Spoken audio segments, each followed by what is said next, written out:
Delighted to have with us today for a special briefing Andrew Kirkwood, the acting resident coordinator and humanitarian coordinator in Myanmar, who is speaking to us. This meeting is being recorded. Good to know. Who is joining us from Yangon. So, Andrew, without further ado, I will open the meeting, give you the floor, and after your opening remarks, we'll take a few questions. Go ahead, please. Thank you. Thank you very much, Stefano. Thank you to all of you. Thank you for giving me the opportunity to be here and to speak a little bit about the ongoing events in Myanmar. I mean, it's actually evening here, and the pot banging has just finished. Actually, the sort of the nightly symbolic anti-protest gestures is taking place every night across the whole country. That's just finished, and now we're in the sort of the quiet of the curfew, the nightly curfew that is across almost all of the country. And this is when often the military trucks start to roll by and the nightly raids begin. Even from sort of the middle class neighborhood where I am here at home, we can hear gunfire at night these days. And it's really at night that people start to live in fear. People are dragged from their homes. We know, everybody knows somebody who has been arrested. Every morning I hear stories from colleagues and from friends about the violence that they have seen in their neighborhoods overnight.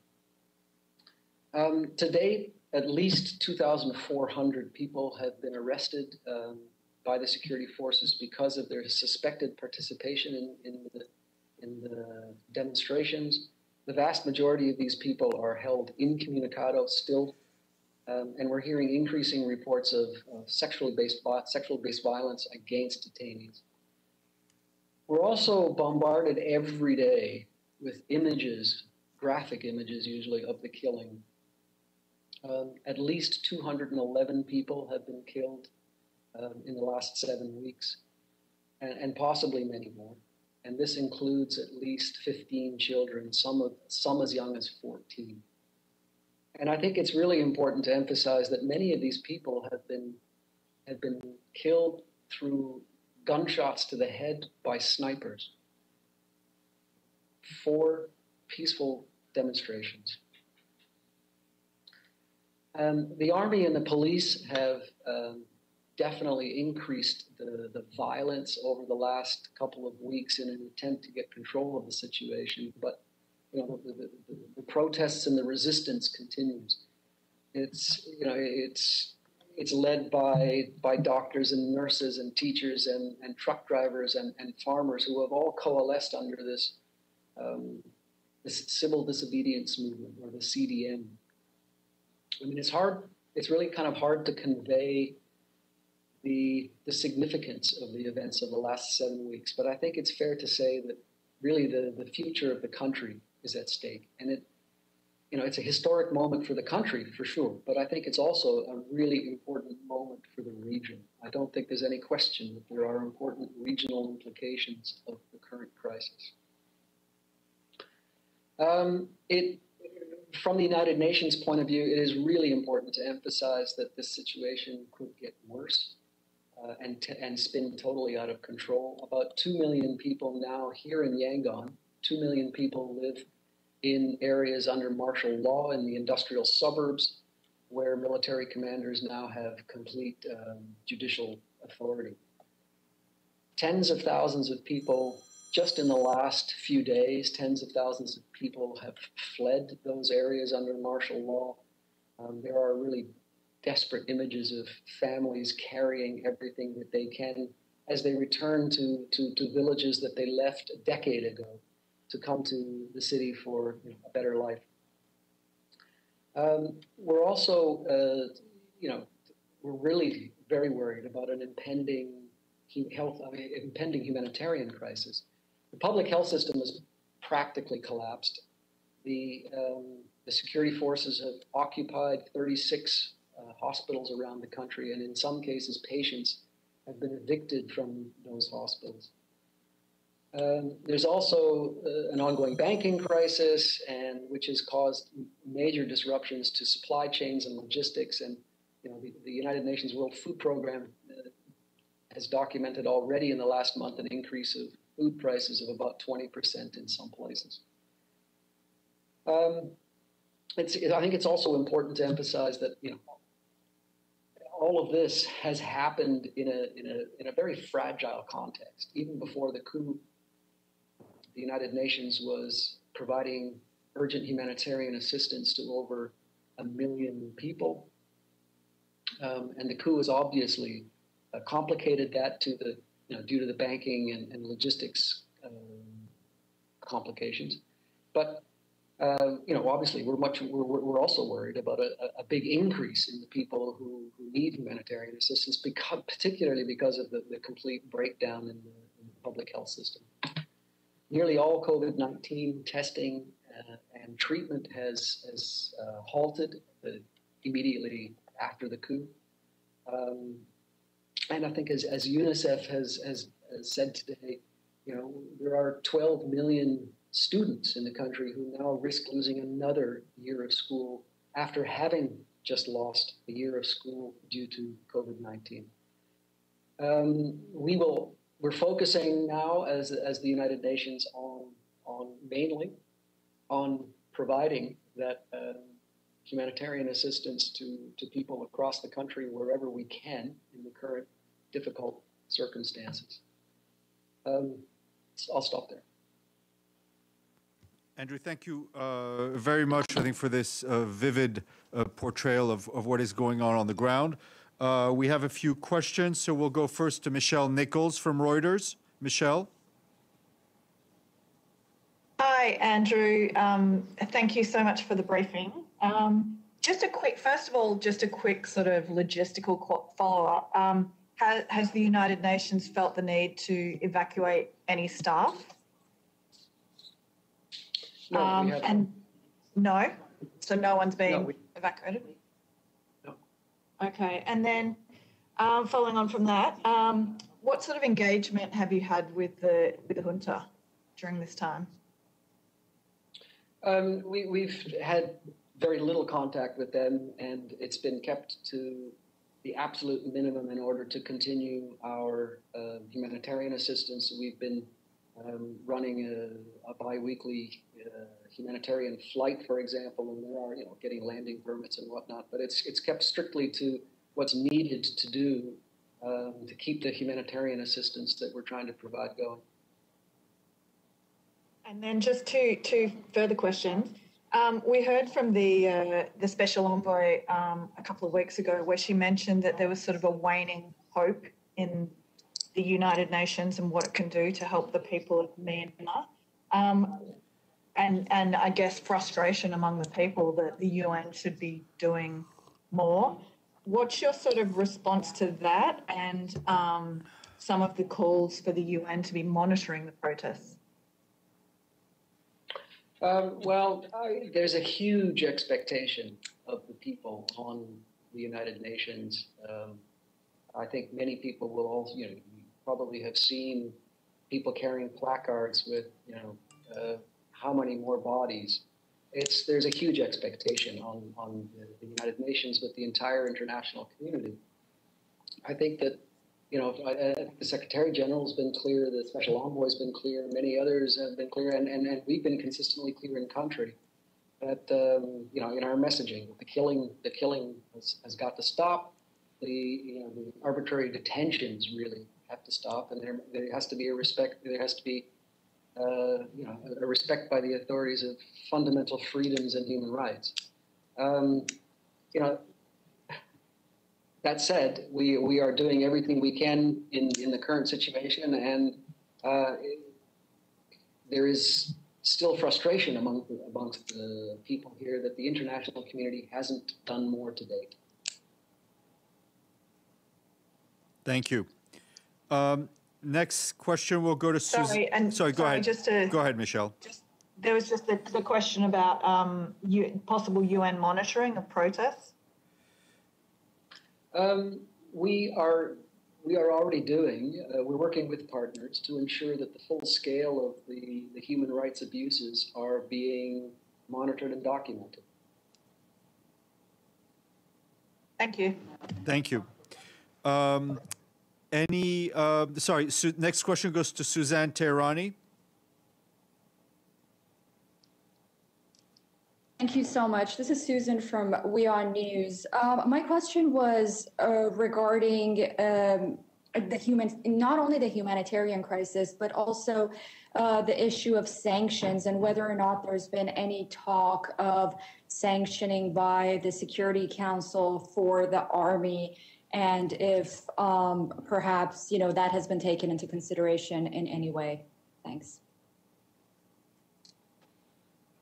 Yeah, I mean, obviously this isn't a question I think best handled by us in country, and I think Stefan has talked about this quite a number of times in his briefings. But I think this might be a question better answered by member states and the United Nations in New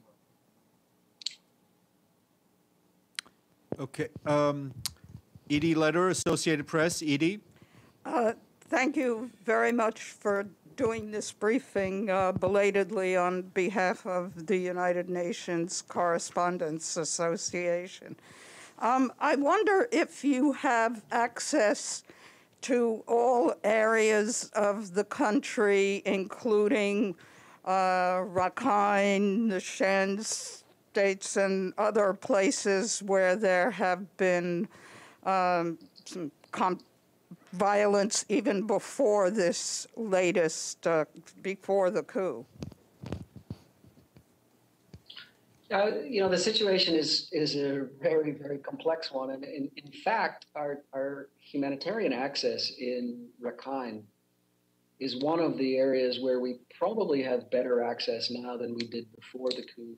The politics of the current situation mean that the protests and the violence haven't really spread in Rakhine as they have in the rest of the country.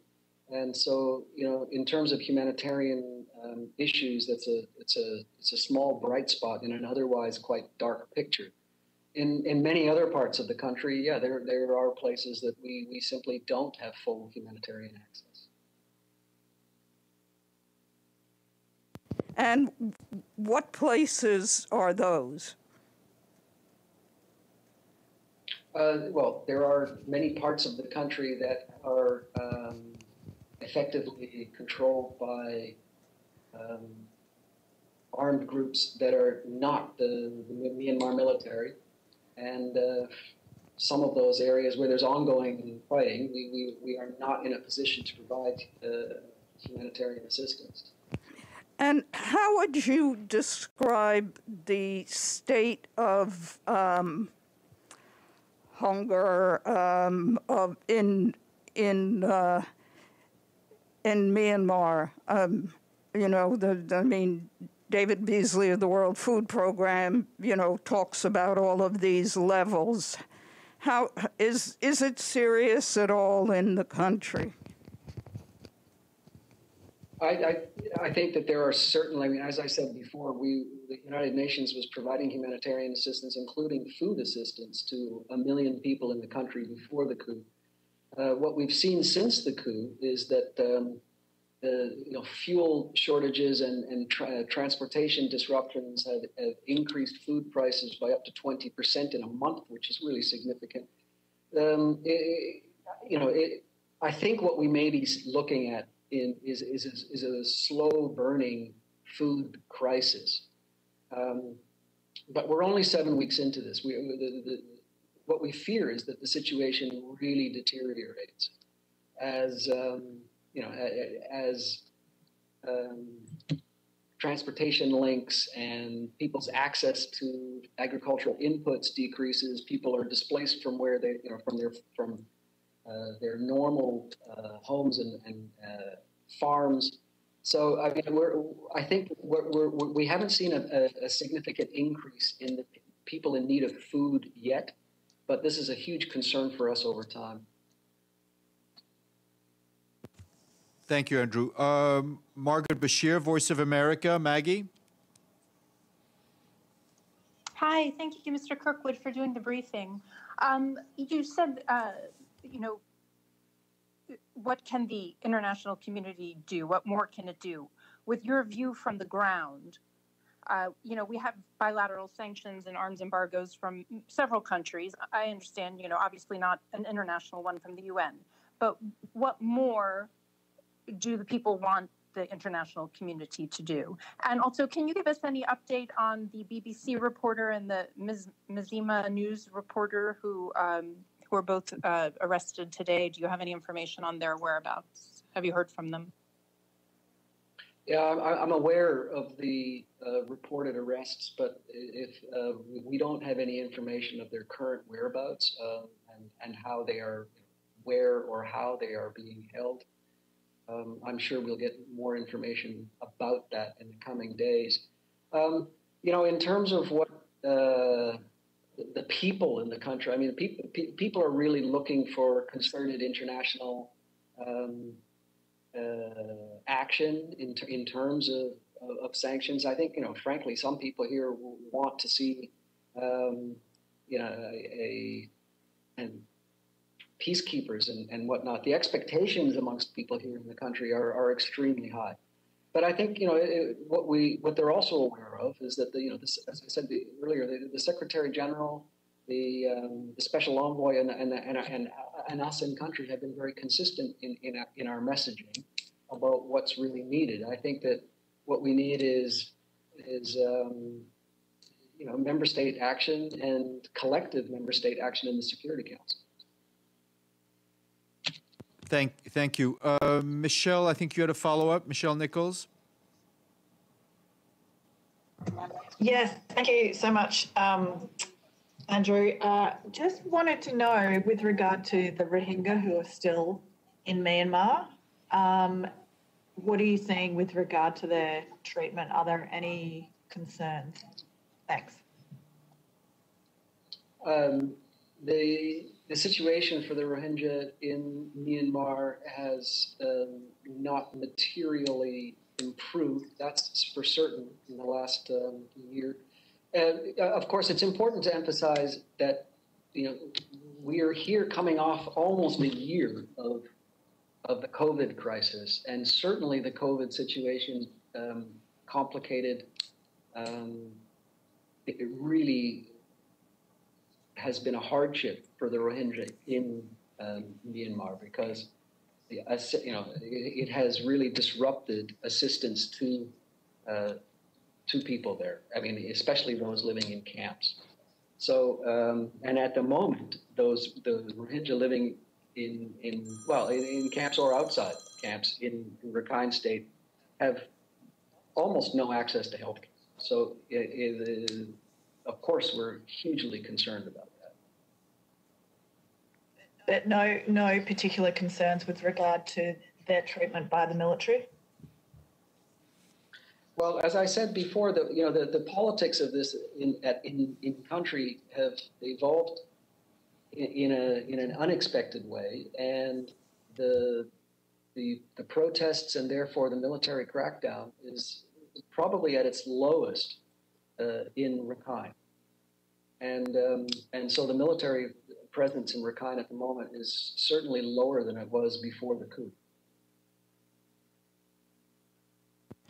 Thank you. Thank you. I don't see any other questions in the chat. If you do have another question, just open up your microphone.